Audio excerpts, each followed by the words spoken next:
AP politics లో అసలైన high voltage war షురూ కాబోతోంది. రేపటి అసెంబ్లీ సమావేశాల్లో విపక్షాన్ని ఇరుకున పెట్టాలని అధికార పక్షం ఉవ్విళ్లూరుతుంటే మేము అసెంబ్లీకి రామ్ మండలిలో తేల్చుకుందామంటూ వైసీపీ సైతం హుషారు చూపిస్తోంది. మరి ఈసారి అధికార విపక్షాల వ్యూహాలు ఎలా ఉండబోతున్నాయి? అసెంబ్లీలో అధికార పార్టీ ఏం చేయబోతోంది? మండలిలో వైసీపీ వాయిస్ ఎలా ఉండబోతోంది?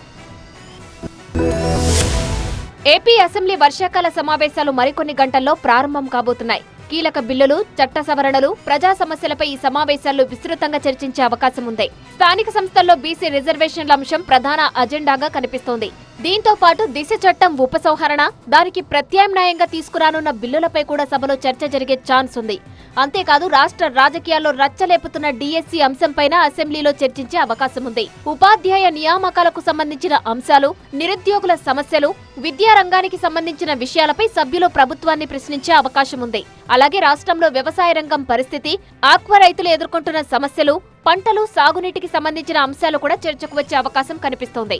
వైసీపీ అసెంబ్లీని బాయ్కాట్ చేయడంతో CM Chandrababu, deputy CM Pawan Kalyan అసెంబ్లీలో వన్ సైడ్ గేమ్ ఆడేందుకు పక్కా స్కెచ్ వేశారు.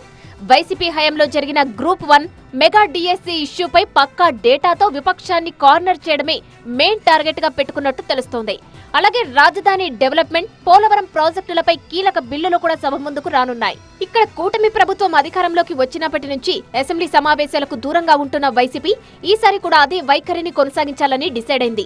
ఎప్పటిలానే ఈసారి కూడా అసెంబ్లీని బహిష్కరించి తమకు బలం ఉన్న శాసన మండలిని వేదికగా మలుచుకోవాలని భావిస్తోంది. అసెంబ్లీలో తమ గొంతు వినిపించకపోయినా మండలిలో మాత్రం పలు అంశాలపై ప్రభుత్వాన్ని నిలదీయాలని వైసీపీ భావిస్తోంది. మెగా టీఎస్సీ అంశాన్నే మండలిలో ప్రధాన ఆయుధంగా మలుచుకోవాలని చూస్తోంది. జగన్ కు ప్రధాన ప్రతిపక్ష నేత హోదా ఇస్తేనే తమ పార్టీ నేతలు అసెంబ్లీకి వస్తారని చెబుతున్నారు వైసీపీ నేతలు.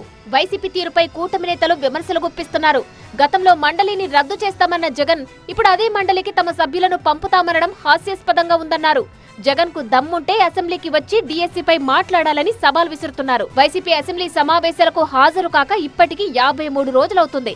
మరి బీఎస్సీ మీటింగ్ లో సమావేశాలను పొడిగిస్తే పరిస్థితేంటి? ఆ తర్వాత స్పీకర్ నిర్ణయం ఎలా ఉండబోతుంది అన్నది ఇప్పుడు ఆసక్తికరంగా మారింది.